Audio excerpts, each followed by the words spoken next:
Hola amigos. Vamos a seguir con la segunda parte de la entrevista al general retirado del ejército chileno, una persona que demuestra sus conocimientos y diplomacia al hablar de estos temas tan complicados. Para las personas que quieren ver la entrevista completa dejaré el link en la descripción y queremos aclarar, ya que muchas personas me decían que dejara la entrevista sola, sin intervenir con nuestra opinión, les queremos decir que no podemos. Debemos dar nuestra opinión por políticas de YouTube. Conversamos con John Griffith. Él fue jefe del Estado Mayor del Ejército de Chile, general en retiro y es jefe de estudios de Atenolab. Y la pregunta quedó planteada: ¿cómo están las Fuerzas Armadas chilenas? Y voy a reiterar lo que dije. Algunos dicen se han aburguesado una enormidad. Otros dicen sí, pero no hay soldados, no tienen tropa, no son capaces. Otros dicen que, y agrego un antecedente nuevo, otros dicen que el armamento chileno que se compró y que está entrando en obsolescencia, que los tanques chilenos no tienen defensas activas y que por lo tanto podría constituirse una especie de ataúdes con orugas. ¿Cómo está el ejército? ¿Cómo están las Fuerzas Armadas chilenas? Bueno, primero que nada, habría que decir, Tomás, que en las últimas décadas las Fuerzas Armadas, y no hay ninguna duda de ello, han ampliado su espectro de misiones.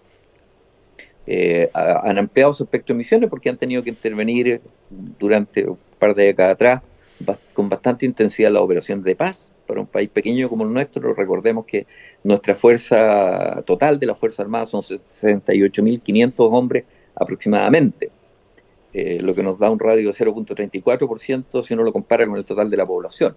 Entonces, no son Fuerzas Armadas tan grandes, pero han habido un aumento de misiones. Después, en los últimos tiempos, hemos tenido los despliegues en la macrozona sur, hemos tenido que enfrentar también otras misiones. Entonces, la tendencia es la siguiente: las Fuerzas Armadas tienen un mayor espectro de misiones, con menos presupuesto y también menos personal.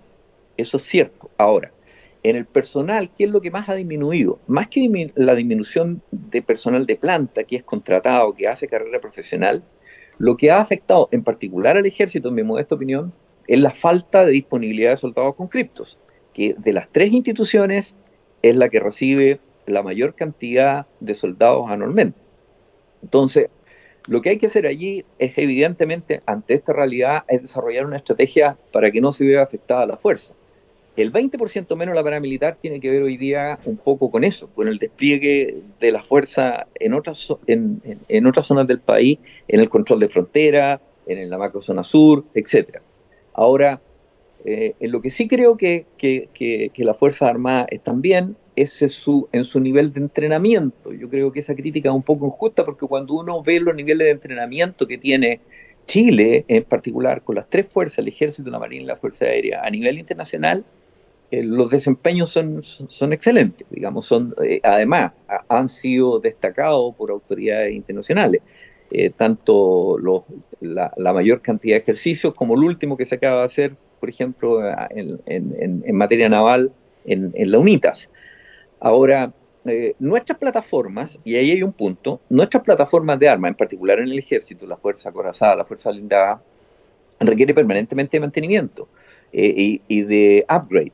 Pero en este minuto ya está aprobado un upgrade importante para la flota acorazada, no solo la flota acorazada, los transportes de personal y la unidad de artillería, eso está en funcionamiento, eso está ejecutado, cuenta con presupuesto.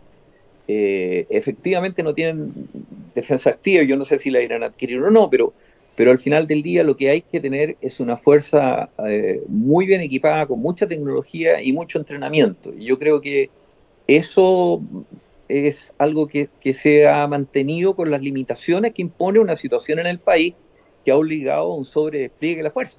Y eso es una realidad. Y cuando uno tiene un sobredespliegue hay algo que se lesiona. En este caso yo creo que también se ha lesionado un poco la actividad profesional. Es cierto. Podemos decir que Chile es uno de los países que más entrenamientos tiene con Estados Unidos, y podríamos decir que es de los pocos en Latinoamérica con capacidades para combatir con los estándares de la OTAN. Podemos ver cómo Estados Unidos le permite a las Fuerzas Armadas chilenas conocer armas extremadamente poderosas e interactuar con ellas, un ejemplo el sistema de cohetes y misilístico HIMARS, que estuvo por un tiempo en Chile y con el que se hicieron operaciones. Algo importante es aclarar que las armas chilenas no se han quedado obsoletas, ya que están en una constante modernización. Recordemos que los tanques Leopard 2 serán modernizados por Aselsan de Turquía y FAMAE de Chile, o los F-16 serán modernizados por Lockheed Martin de Estados Unidos y ENAER de Chile. Le pongo un ejemplo que es actual, ¿no? Bolivia, que es un país desde el punto de vista militar débil, tiene un acuerdo militar con Irán. Sí. Irán en estos instantes está proporcionando la gran cantidad de drones a Rusia para su guerra con Ucrania. Los drones iraníes están permanentemente volando y parece que son drones de buen desarrollo tecnológico. Esos drones que hoy día son los mismos con los que contaría Bolivia, ¿son capaces de destruir la fuerza blindada chilena que no tiene defensa activa? No tan así, o sea... o un poco así, por último. Claro, pero hay otros sistemas que, o sea, hay un punto ahí, tienes un punto tomado importante. Nosotros tenemos que preparar cómo vamos a enfrentar esa capacidad que desarrolla Bolivia con los drones.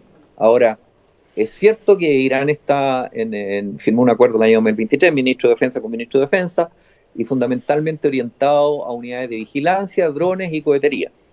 Y eso me imagino yo que las autoridades, tanto civiles como militares en el país, lo están analizando, porque hay que tomar cartas en el asunto respecto de si se produce o no un desbalanceamiento estratégico y con qué medidas Chile va a tratar de neutralizar esas capacidades que se adquieren.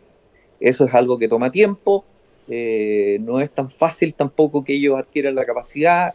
Yo sé que han llegado drones iraníes que se están armando en Bolivia, están en fuentes abiertas, pero también hay otras capacidades que se pueden emplear para eliminar esa amenaza. En un intento por ampliar su influencia en Latinoamérica, Irán intensifica su presión para obtener un poco de poder a través de acuerdos estratégicos, como el Tratado de Cooperación en Seguridad y Defensa firmado con Bolivia, que plantea un riesgo para la paz y estabilidad en la región, aseguran expertos en seguridad. El tratado, firmado el 26 de julio de 2023, entre el general de brigada Mohammad Reza Astiani, ministro de Defensa de Irán y su contraparte boliviana Edmundo Novillo, prevé el despliegue de drones de fabricación iraní en territorio boliviano, que, según Novillo, se utilizarán para luchar contra el narcotráfico y vigilar las fronteras. En un movimiento desesperado, Irán está tratando de aumentar sus exportaciones de defensa para mejorar un poco su aporreada economía, donde $1 estadounidense cuesta $500,000, señaló el Instituto para los Estudios de Guerra de los Estados Unidos. El 25 de mayo del 2023, el Centro Estadístico de Irán reportó que su tasa de inflación es de 46,1%. Este acuerdo encubierto como lucha antinarcótica es un chiste. Irán tiene a Hezbollah metido en el narcotráfico lavando dinero desde el Líbano hasta los cárteles mexicanos, colombianos y en la triple frontera. Los bolivianos han admitido que uno de los drones adquiridos es el poderoso Shat-186, una versión mejorada del Shat-136, el dron suicida que los rusos están ocupando en forma masiva contra Ucrania. Entre el 9 y el 14 de septiembre, la ministra de Defensa de Chile, Maya Fernández, realizó una visita oficial a China. Un día antes de volver a Santiago, se reunió con su homólogo chino, con el ministro de Defensa chino, que es el almirante Dong Jun, y se informó que el encuentro fue para fortalecer las relaciones bilaterales entre los dos países y reactivar la cooperación mutua en defensa. Los chinos tienen mucho interés en vender armas en América Latina y tener una influencia en América Latina, ya la tienen desde el punto de vista económico. ¿Qué significa esto? ¿Un realineamiento? ¿Que Chile empieza a mirar a China o no? Espero que no sea un realineamiento, porque en materia de defensa uno tiene relaciones con el resto de los países que son sus proveedores y desarrolla una relación estratégica. No es cosa de mirar de un país a otro, más aún cuando sus sistemas de armas son tan disímiles e involucran doctrinas muy diferentes. Es cierto, China se ha transformado en un proveedor en Latinoamérica de tecnologías de uso dual, civil y militar, mucho radar, mucho sistema de vigilancia, sistemas satelitales de monitoreo, etc. Ahora, yo espero que sea una visita que se enmarca en el sentido más protocolar, pero que no necesariamente va a incorporar, adquirir capacidades, porque eso sería un giro muy importante que afecta muchas cosas al interior de las Fuerzas Armadas. Por ejemplo, doctrina, entrenamiento, logística, especialización. Y además, si nosotros comenzamos a alinearnos con otro país, los proveedores tradicionales que nosotros tenemos, que son clave y estratégicos para mantener nuestros sistemas de armas, van a empezar a limitar sus capacidades con nosotros. Entonces, al final del día sería un muy mal negocio, digámoslo francamente. Argentina se ha alineado con el gobierno de Javier Milei con Estados Unidos y con Israel. Sí, Nosotros con Estados Unidos yo creo que seguimos con buenas relaciones, muy pero con bueno. Israel no. Israel sacó, levantó, eliminó el agregado militar en Santiago y lo trasladó a Buenos Aires. Claramente hay un cambio. Recordemos que fue desinvitado a la feria FIDAE, que es la Feria Internacional del Aire y el Espacio, que es una feria militar que se realiza en Santiago, y fue desinvitado todas las empresas israelíes. Entonces, está pasando que nos estamos alejando de Israel, claramente. ¿Eso Sí, afecta a la sí. seguridad nacional, a su juicio? Sin duda lo afecta porque Israel no solo es un proveedor de armas claves para las tres Fuerzas Armadas. Adicionalmente, Israel tiene una característica muy importante como proveedor de sistemas de armas. Ellos trabajan muy bien la innovación disruptiva. Son capaces de generar en corto plazo sistemas de armas o upgrade en sistemas de armas que desbalancean una relación estratégica. Entonces, Israel no solo es importante para la defensa, también en el ámbito científico, purificación de agua, tecnología, logística, etcétera. Por lo tanto, todas estas medidas que a veces adoptan los países tienen que adoptarlas pensando en cuánto se lesiona o no el interés nacional. Y de lesionarse el interés nacional, uno tiene que ser muy cauto, porque los efectos de lesionar el interés nacional pueden ser más caros que una declaración, digamos, que me da réditos momentáneos. Ahora, para tranquilidad de todos los que nos escuchan, en la relación con Estados Unidos, nosotros somos el tercer país que tiene la mejor relación de Latinoamérica con ellos en términos totales de sistemas de armas. Está Colombia en primer lugar con un 25% de todo lo que llega a la región, México con un 24,54 y Chile tiene un 16,70, superior incluso a Brasil que tiene un 16,58. Entonces, la relación con Estados Unidos pasa por un muy buen momento. Yo creo que hay mucha confianza en ambas fuerzas y lo que sí hay que decir es que hay que tener mucho cuidado en el desarrollo de la relación. Si yo tengo una relación muy buena con Estados Unidos, no puedo comenzar a tener una muy buena relación con China, porque hoy día la lectura del panorama internacional me dice que son dos estados que están en una competencia geopolítica, económica, militar a nivel global. Entonces, de allí que Chile tiene que pensar dónde va, en su estrategia, dónde va a estar su interés, pero no puede estar en una relación al mismo tiempo con dos antagonistas, esto recordando la guerra del Peloponeso, o nos vamos a alinear con los espartanos o con los atenienses, pero con los dos no se puede. Bien se sabe que Chile nunca será aliado de China. Muchas veces lo hemos dicho en este canal, y es que el nivel de confianza que tiene Estados Unidos con Chile es muy grande, y un gobierno no podrá dañar esto. En cuestión de Israel, ha habido muchos problemas ya que el presidente chileno ha dicho muchas cosas respecto a la guerra en Oriente Medio, pero todos sabemos que Israel es un gran aliado y se ha tomado la determinación en el Congreso, que los negocios de armas entre Chile e Israel siguen igual y sin ningún problema. Conversamos con el general John Griffith. ¿Cuál es la pregunta que yo planteaba? ¿Cuál es el mejor ejército de Latinoamérica por experiencia, por armamento, por entrenamiento? ¿Cuál es el mejor? Muy buena la pregunta, Tomás. Voy a ser lo más honesto en tratar de responderla. Lo primero que habría que decir que de todos los ejércitos de Latinoamérica no hay ninguno que sobresalga a nivel global. Todos invierten un poquito más del 1% de su PIB. Pensemos, la meta de muchos es llegar al 2 de aquí después del 2025. O sea, en inversión no somos tan relevantes. Ahora, el más relevante en la región, por tamaño, evidentemente, es Brasil, que tiene 366.000 hombres comparado con nosotros que son 68.000. O sea, por tamaño, Brasil es un actor importante. Por industria militar, Brasil es bastante más relevante en la región y destaca nítidamente dentro de todo. Ahora, en entrenamiento y en despliegue, yo diría andamos bastante bien. Si uno tiene que citar algo concreto, yo podría citar el despliegue de paz en Haití, donde interactuamos con los brasileños de igual a igual, y en donde los brasileños pedían permanentemente que unidades del ejército chileno interactuaran con ellos, y la relación se dio en un nivel profesional de mucha igualdad. Por lo tanto, creo que ahí hay un punto importante. Segundo, por tamaño Colombia parece mucho más que Chile en volumen, pero Colombia es un ejército que ha estado décadas en el combate interno y en la contraguerrilla. Por lo tanto, en el rol profesional de mover unidades acorazadas, mover otras capacidades de un ejército, yo creo que está muy al debe. En ese sentido está al debe. Perú es un buen ejército, siempre tiene una alta motivación, pero hoy día no tienen tecnología.